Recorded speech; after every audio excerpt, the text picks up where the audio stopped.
In this tutorial, I'm going to demonstrate how to create a simple working drawing of the PhoneSafe project.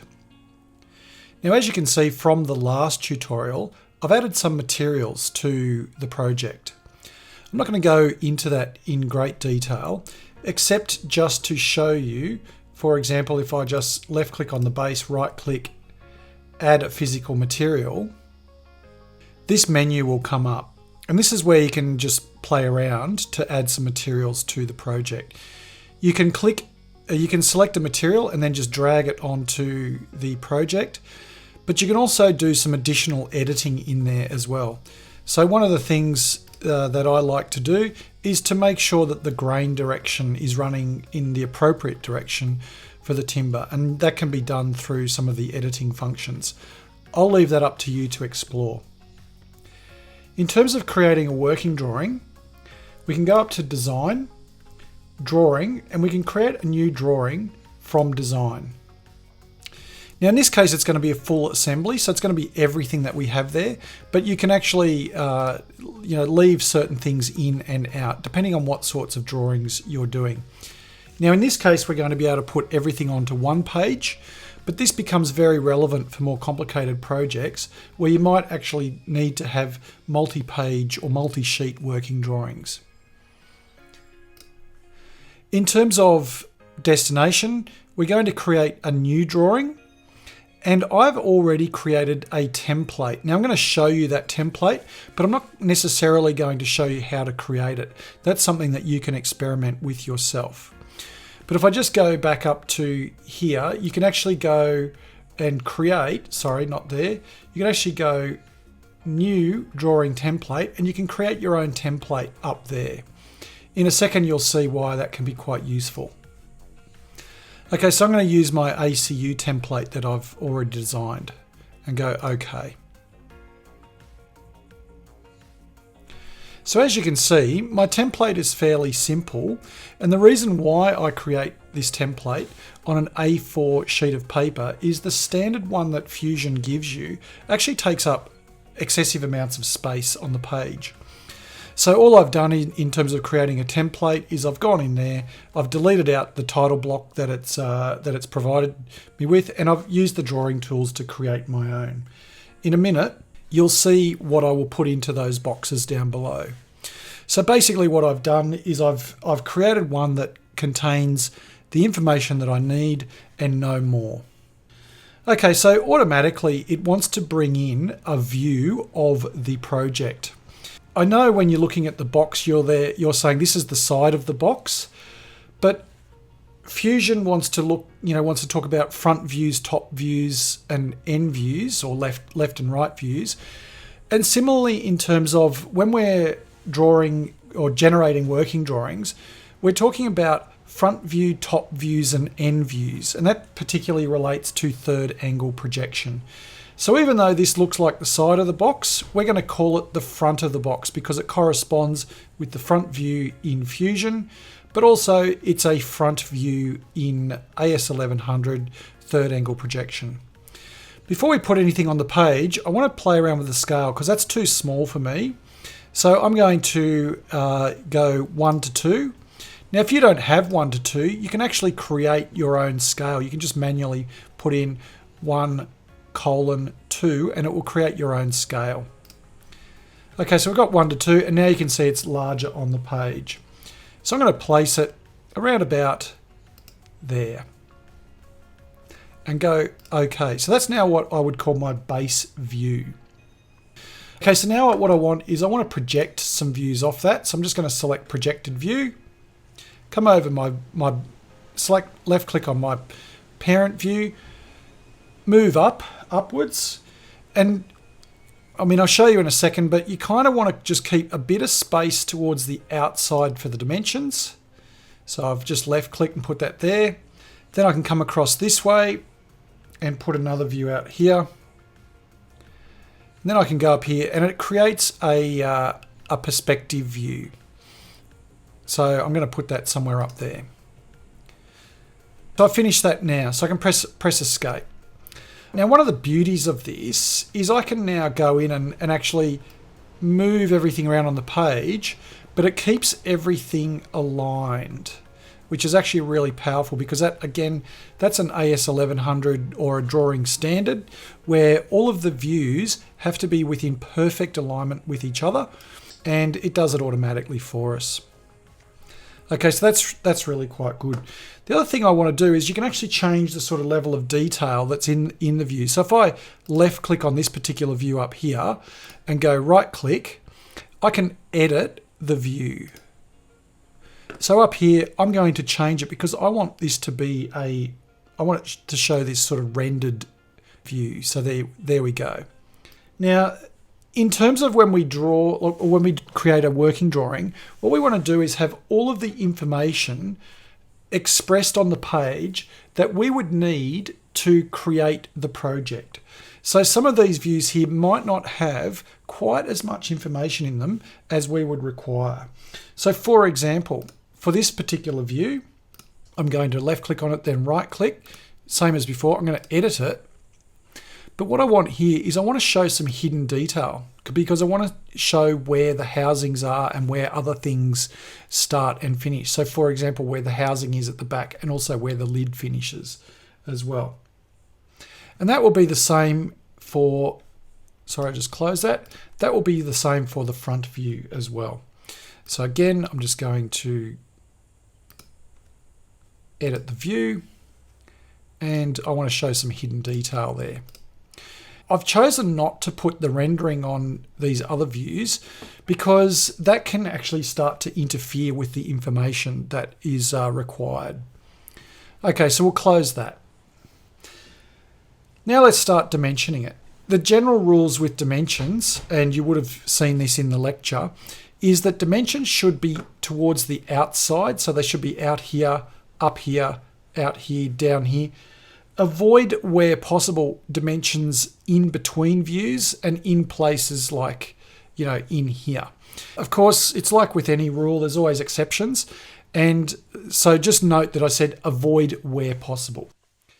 The other thing too is you want to have as much information as is required to draw the drawing, but not excessive amounts of information. So we're thinking about redundancy here. So for example, if I go into my dimensions here and I place a dimension here for the length of the box, I don't want to have that down here again. I don't need it. I can infer that that dimension there is the same as that dimension there. The other thing too is, and unfortunately Fusion sort of lacks the exactness that is really required of AS 1100, but you want these leader lines here to be consistent throughout. In terms of AS 1100, they should be 10 millimeters long, but we just don't have that level of functionality here. If you've placed a dimension and you need to edit it, you can just, right now I'm still doing dimensioning, so I'm just going to press escape so I'm not.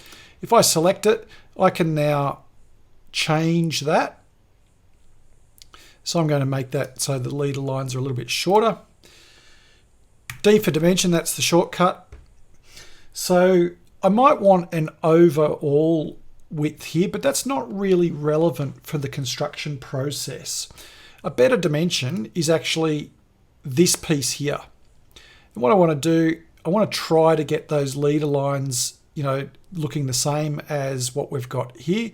It's not working at the moment, so we're just going to click, press escape, select it, and then we will just adjust it so we've got those leader lines about the same length. Okay, we've got that. So that's a relevant dimension there. Now another dimension that I need, I don't really need a dimension for the overall height because again, it's not really relevant in terms of how we're constructing this project. So you'll see what I mean in a minute. D for dimension. So now we know that this side, or the width of the side, or the width of all of the pieces for the box is going to be 44 millimeters or thereabouts. I want it really should be snapping to this one here, but it's not. So I just press escape again. Now, one of the tricky little things you can do here is I can just align that up there and then just pull that straight back down.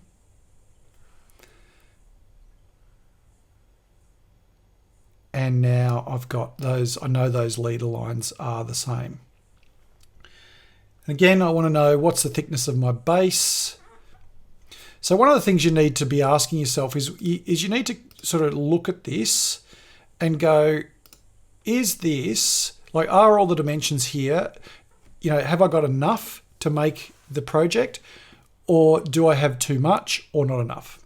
So I'll press escape again, and I'm going to just line that up like that. Okay, so I'm going to move on through this so you can, you can see what dimensions go where.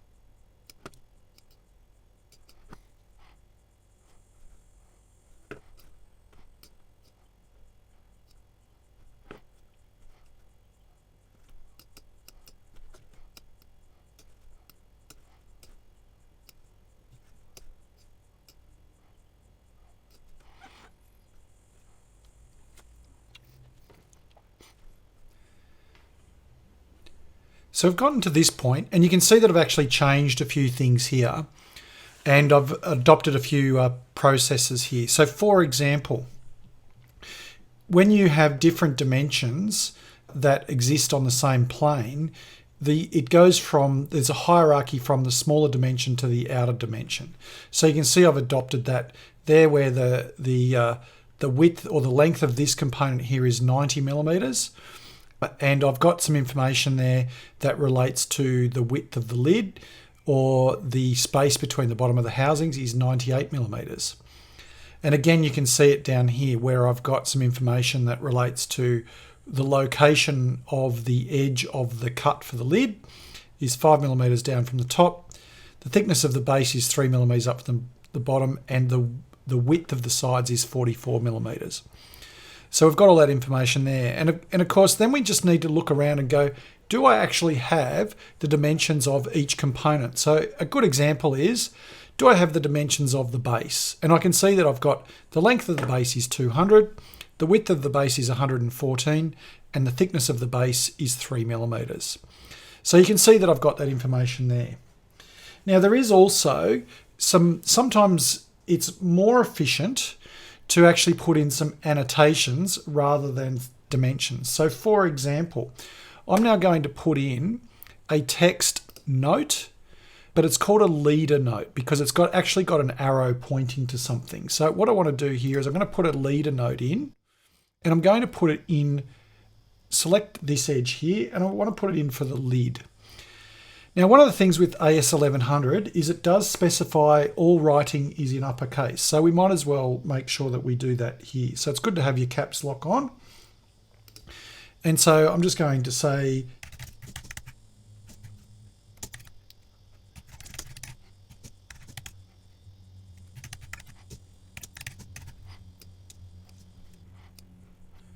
so that just is an efficient way of putting a lot of information out there.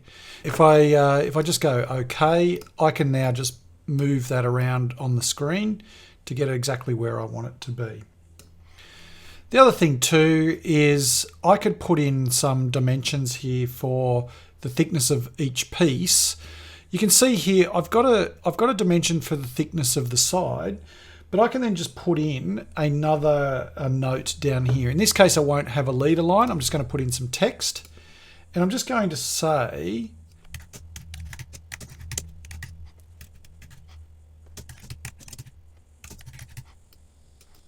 so you can see that's just, putting that general information out there that we know that basically the thickness of all of the timber in this project, bar the base, is going to be 12 millimeters. So it just saves us putting out multiple dimensions. And then finally, and I may just need to move things around to fit this in. Might just move that up a little bit.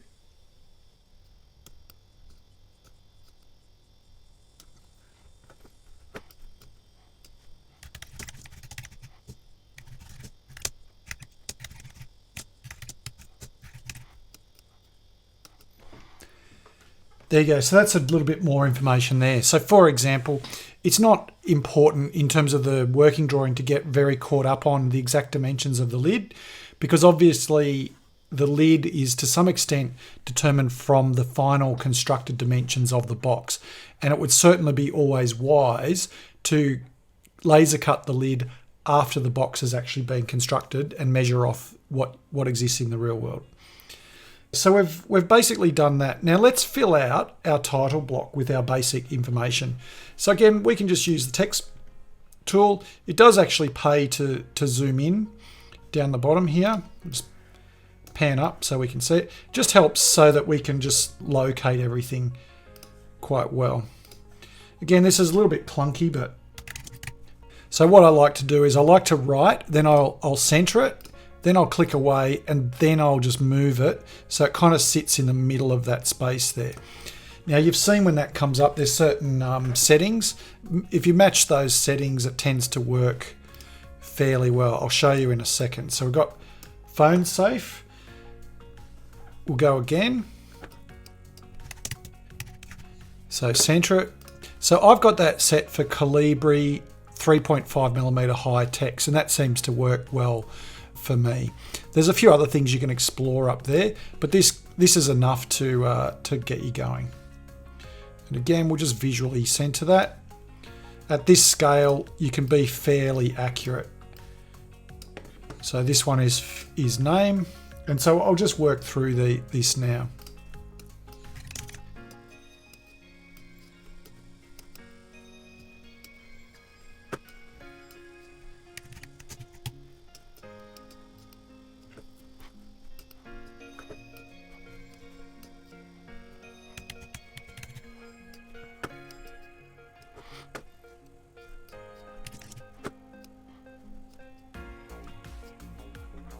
So there you go. We've basically done a very simple working drawing for this project, and you can see how I've done the title block down there as well. Now in terms of the third angle projection symbol and the I've just put an ACU logo up there. That's as simple as an insert image, and then there's a few other functions in there in terms of resizing it and scaling it. So I'm going to leave that up to you to do that. The third angle projection symbol must be there, as must all of this information there as well.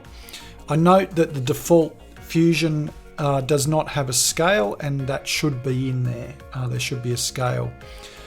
I do not put millimeters in on any of these because that is assumed that everything is in millimeters. So it is now up to you to produce something very much like this as part of assessment task 1.